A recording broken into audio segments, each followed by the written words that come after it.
बोले देव भागवत महापुराण की, सत्य सनातन धर्म की। ओम नमः पार्वती पतये हर हर महादेव।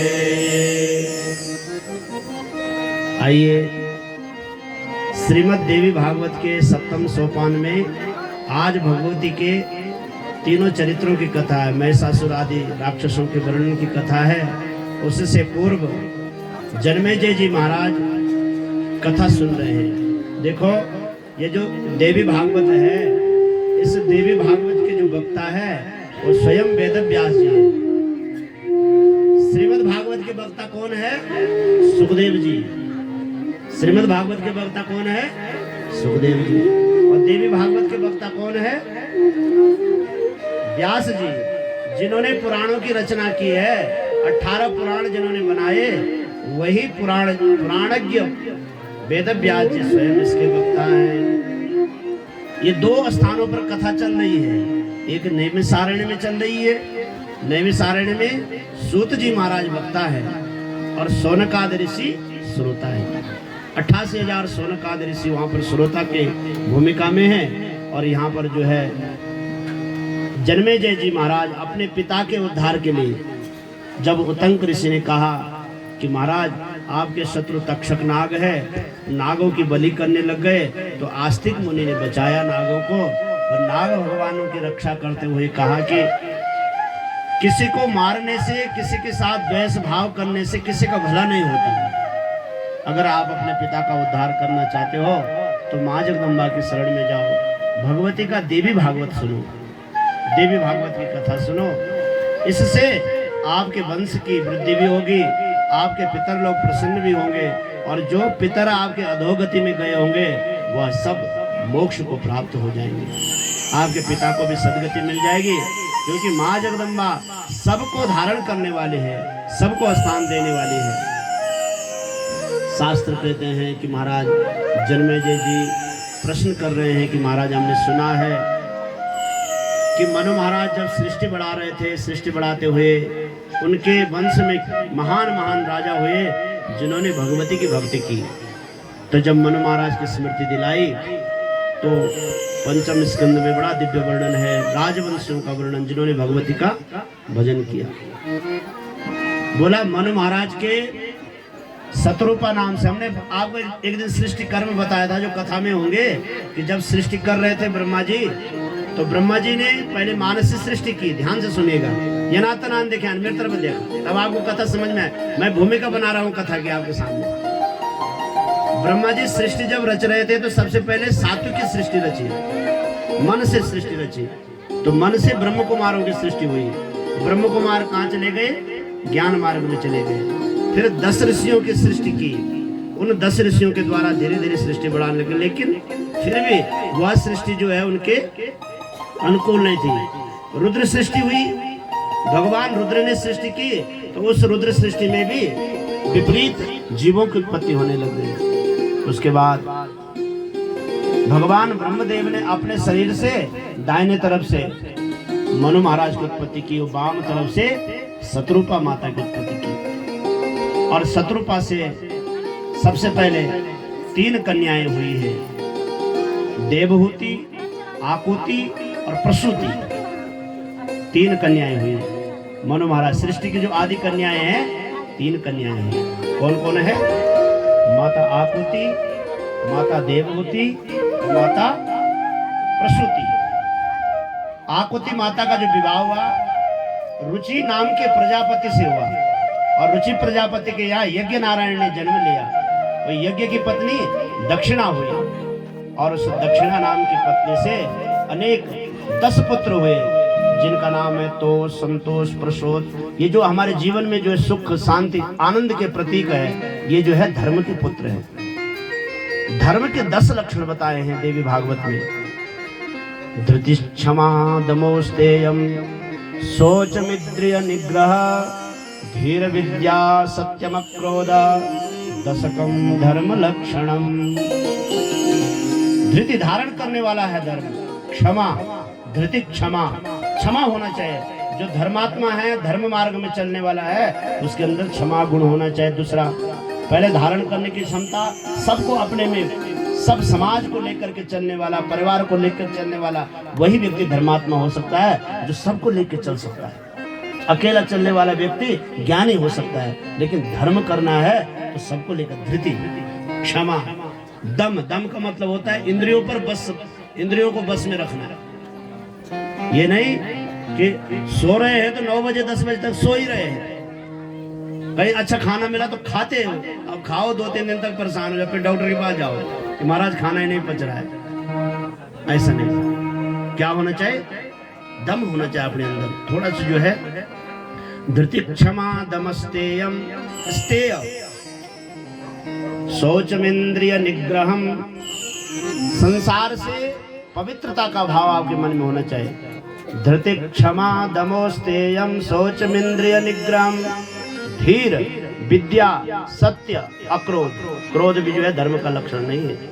अगर आपको ज्यादा क्रोध आता है, आप व्रत करते हो तो सारा व्रत का फल क्रोध को चढ़ जाता है।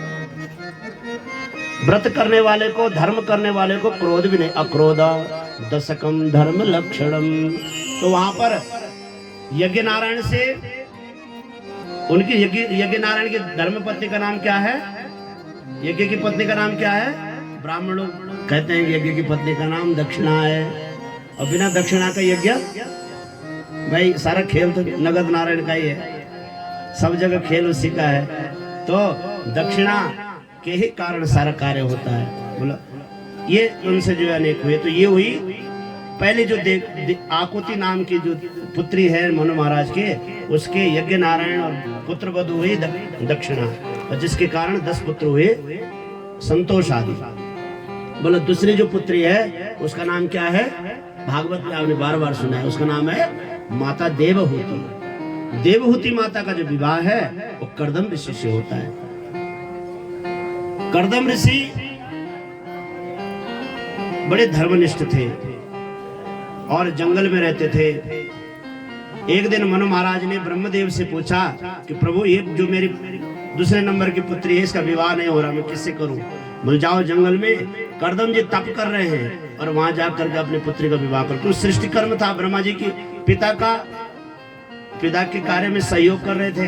तो बोले जाओ जंगल में जाओ और कर्दम जी महाराज से इसका विवाह करो। जंगल में गए, कर्दम महाराज जी तप कर रहे थे। तो बोले कि महाराज ब्रह्मदेव का आदेश है कि मैं अपनी धर्मपुत्री, सम्राट है मनु महाराज तो उस समय के सम्राट थे, चक्रवर्ती सम्राट थे। जंगल में गए अपनी पुत्री को लेकर के, किसको? देवहूति माता को लेकर के गए जंगल में, और कर्दम जी महाराज से कहा कि अपनी पुत्री का विवाह करना चाहते हैं। कर्दम जी महाराज एक शर्त लगाया कि जैसे ही पुत्र उत्पन्न होगा वैसे मैं गृहस्थ छोड़ करके फिर तप में लग जाऊंगा, क्योंकि वो काल जो था वो सतयुग था, उसमें तप में आदमी का मन ज्यादा। जैसे आजकल कलयुग है तो हमारा मन किसमें ज्यादा है? मशीनों में ज्यादा है, मोबाइलों में ज्यादा है, घर बनाने में, इन चीजों में ज्यादा हमारा मन लग रहा है। हमारे पास पैसा होगा तो हम क्या करेंगे? घर बनाएंगे। हमारे पास अच्छा पैसा होगा गाड़ी लेंगे, हमारे पास और अच्छा पैसा होगा अच्छा मोबाइल लेंगे। ये किसका युग है? कल युग है, माने मशीनों का युग है। हमारे सारी साधना कहाँ लग रही है? हमारे साधना का सार क्या है? हम पैसा वाले हुए तो हमारे पास अच्छी गाड़ियां हुई, हम पैसे वाले हुए तो। और कोई धर्मात्मा होता है, पुण्यात्मा होता है जो धन से धर्म करता है। धन का सार धर्म है, लेकिन हमने धन का सार क्या बना रखा है? साधन बना रखा है। देखो आप ध्यान दो, ये जो शरीर है ये हमारा साधन है। साध्य क्या है? शरीर हुआ और शरीर के संबंधी जितने भी वस्तु है, चाहे घर हुआ, मकान हुआ, गाड़ी हुई, जो भी है, ये सब साधन रूप है। साधन लक्ष्य नहीं है हमारा, साधन को लक्ष्य नहीं बनाना है। लक्ष्य क्या है? शास्त्र कह रहे हैं, पुराण कह रहे हैं, वेद कह रहे हैं कि लक्ष्य तुम्हारा, साध्य तुम्हारा परमात्मा है। परमात्मा का मतलब परम सुख है, और प्रत्येक व्यक्ति सुख के लिए हर समय अहर्निश प्रयत्न कर रहा है। तो साधन क्या है? संसार, संसार से संबंधित वस्तु। आपका घर हो गया, मकान हो गया, खेत हो गया, भोजन हो गया। देखो भोजन हम करते किसके लिए करते हैं? हमारे आत्मा को तृप्ति मिले, इसी के लिए तो करते हैं। हम अच्छा से अच्छा मकान बनाते हैं, क्या होता है? उसका फल क्या है? कि हमारे मन को संतोष हो, आनंद आए। लक्ष्य सबका आनंद है। तो बोले मूल तत्व को पकड़ लो। शास्त्र कह रहे हैं कि मूल तत्व क्या है, हमारा लक्ष्य क्या है, परमात्मा है। तो वो काल था, सतयुग की कथाएं सारी सतयुग की है। तो उस समय प्रत्येक व्यक्ति उस समय जीव का लक्ष्य मात्र था तप करना। तो उन्होंने शर्त लगाई मनु महाराज से कि ठीक है, हम देवहूति से विवाह तो कर लेंगे, लेकिन जैसे ही महाराज हमारी संतान होगा, पुत्र होगा, हम घर छोड़ करके जंगल में चले जाएंगे। उन्होंने कहा कि ठीक है प्रभु, जैसे आपकी इच्छा, लेकिन ब्रह्मदेव का आदेश है, आप इसको स्वीकार कर लीजिए। स्वीकार किया और गृहस्थ धर्म हुआ। अब भगवान की प्रेरणा हुई कि एक पुत्र के इंतजार में 9 कन्याएं हुई। कितनी कन्याएं हुई?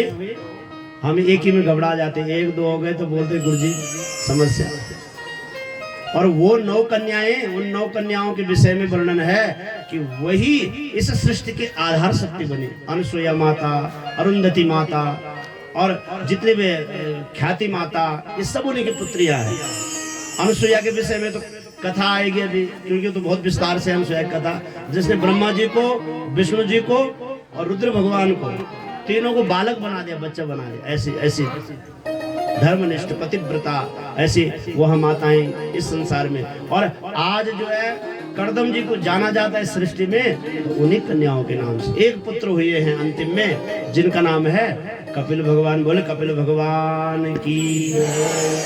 कपिल अवतार भगवान का सांख्य योग की स्थापना के लिए हुआ है। उसमें वर्णन है, सांख्य योग की स्थापना के लिए भगवान ने अपनी माँ को, जब पुत्र हो गए तो कर्दम जी जंगल में तप के लिए चले गए, और माता ने कहा कि प्रभु आप तो जंगल में तप के लिए जा रहे हैं, मैं किसके सहारे जीऊंगी? क्योंकि शास्त्र कहता है कि संसार में 2 रिश्ते बड़े अनमोल है, ध्यान रखना इस चीज को। इन रिश्तों को बना के रखना और इसको संजो के रखना। नास्ति भार्या समम मित्रम, नास्ति भार्या समम मित्रम, नास्ति मातृसमो गुरु, नास्ति एकादशी तुल्यम व्रतम त्रैलोक्य की विश्रुता। बोला जो धर्म पत्नी है, धर्मपति है, उससे बड़ा मित्र संसार में कोई नहीं। बाकी सब अपने अपने काम निकाल के निकल जाते हैं, लेकिन यह जो रिश्ता है, यह परमात्मा का बड़ा अनमोल रिश्ता बना रखा है। इस रिश्ते को बड़े प्रेम से संजोते हुए, धर्मनिष्ठता से, धर्म पूर्वक, और रिश्ता तभी लंबा चलता है जब हमारे जीवन की धुरी में धर्म है। धर्म को मत गवाना। धर्म से ही जो है सृष्टि टिकी हुई है, धर्म से ही हमारे जीवन का अभ्युदय है। तो महाराज कपिल भगवान ने अपनी माँ को सांख्य योग का उपदेश दिया और मुक्त हो गए। तीसरी जो कन्या है, तीसरी कन्या है प्रसूति माता। और प्रसूति माता का विवाह किससे हुआ? दक्ष प्रजापति से हुआ। दक्ष प्रजापति से जब विवाह हो गया, दक्ष प्रजापति को सारे ऋषियों ने, सारे देवताओं ने मिल करके उनको प्रजापति के पद पर विराजमान कर दिया कि इस समय दक्ष से बढ़कर के पुण्यात्मा इस सृष्टि में कोई नहीं है, जिसने दक्ष की 16 कन्याएं हुई। प्रसूति माता से दक्ष की 16 कन्याएं हुई। 13 कन्याएं उन्होंने धर्म को दी। एक जो है स्वाहा नाम की कन्या अग्नि भगवान को प्रदान की, जिससे अग्नि के भी पुत्र हुए वहां पर। ये सृष्टि कर्म है, सृष्टि बढ़ रहा है। और एक कन्या 13 धर्मों को दी, एक स्वाहा नाम की कन्या अग्नि को दी, एक स्वधा नाम की कन्या है, स्वधा नाम की कन्या पितरों को प्रदान की। और पितरों को देख करके अब हो गए 15। कितने हो गए? 13 धर्म को दी, स्वाहा नाम की कन्या अग्नि को दी। इसलिए जब अग्नि भगवान को हम कुछ देते हैं तो किसी देवता के निमित्त देते हैं तो अग्नि स्वाहा, गणेशाय स्वाहा। स्वाहा माता के बाद देते हैं कि हे माता, आपके माध्यम से यह भाग उस देवता को पहुंच जाए।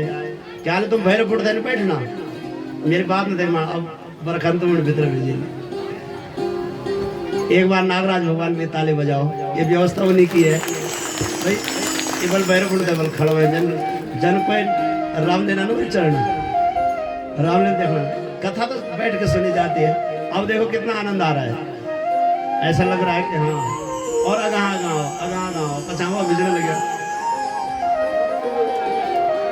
अब उन्हीं को बुला के हमारे प्रधान जी कह रहे हैं, बचन सिंह जी एक बार ताली बजाओ जरा। वो कह रहे कि जो भेज रहे हो आगे आ जाओ। बोले जगदम्बा मैया की जय हो। तो माताएं भी जो भेज रहे हैं वो आगे आ जाए, आगे जगह है, पीछे भेजने की आवश्यकता नहीं है। कृष्णचंद्र भगवान की, देवी भागवत महापुराण की, इंद्रदेव, एक बार इंद्र भगवान के जोर से जय बोलो तो शांत हो जाए। बोलो इंद्रदेव भगवान की, सत्य सनातन धर्म की। ओम नमः पार्वती पतये हर हर महादेव। तो स्वाहा नाम की जो कन्या है वो अग्नि को दी, वो स्वधा नाम की जो कन्या है वो किसको दी? पितरों को दी। स्वधा, पितरों को जब हम जल देते तो पितर तस्मै नमः स्वधा, पितर का नाम लेकर के अमुक पितराय तस्मै नमः स्वधा। हे स्वधा माता, हम आपके पास दे रहे हैं, ये हमारे पितरों तक ये सामग्री पहुंचा देना। और इसमें स्कंद पुराण के केदार खंड में एक दिव्य कथा आती है। जैसे हम पितरों के निमित्त कोई कर्म कर रहे हैं ना, पितरों की चर्चा आई तो हम आपको बताएं। देवता तो भाव प्रधान होते हैं, देवता भाव आपके भाव से ग्रहण करते हैं, लेकिन पितर देवता जो है वो कर्म कांड प्रधान है, वो कर्म को ज्यादा प्रधानता देते हैं। इसलिए जहां पर कर्म कांड लुप्त हो जाता है, जिस घर में कर्म कांड का मतलब क्या है, ये नहीं सोचना चाहे कि सिखा हम कोई रखने, भावना की जिम्मेदारी नहीं सिखा रखने की। जितने हिंदू मात्र है सबको सिखा रखना चाहिए, ये कर्म कांड है। यज्ञोपवीत ब्राह्मण तो पहनता है, हमारे तो पहने, हम तो प्रमाण देते हैं, हर समय रखते हैं, लेकिन क्षत्रिय का भी उतना ही धर्म है, यज्ञोपवीत धारण करना चाहिए। अब यज्ञोपवीत संस्कार तय देने का देने बरात बंदे और पहले वो 10 मिनट के लिए और वो जो फिर टांग नहीं, कम से कम वानप्रस्थ अवस्था में जब आ जाओ, कम से कम 50 वर्ष से ऊपर जब आ जाओ तो विधिवत यज्ञोपवीत पहना करो। पहले तुम्हारे जो कितने दिन नहीं पहनते पूजा पाठ होती, और ताली बजाएंगे जरा बच्चे से।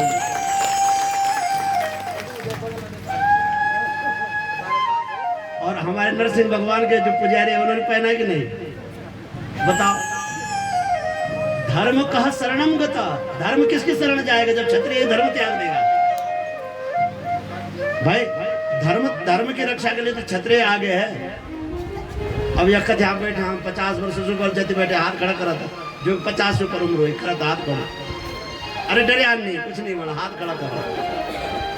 अब बताओ जनियो शायद कम कहते कि पहरे हो। अरे वाह वाह, बहुत धन्यवाद। देखो पिलंग में धर्म है, पिलंग के लिए एक बार ताली बजाइए। कभी इतना आनंद आ रहा है ये गेम में, ऐसा आनंद कभी नहीं आया। हम तो बहुत आनंद आ रहा है ये गेम, इतना बढ़िया ऐसा लग रहा है, सौभाग्यशाली है।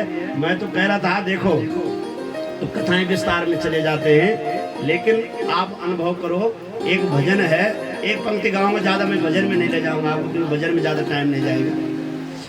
पुरखों से तुम यह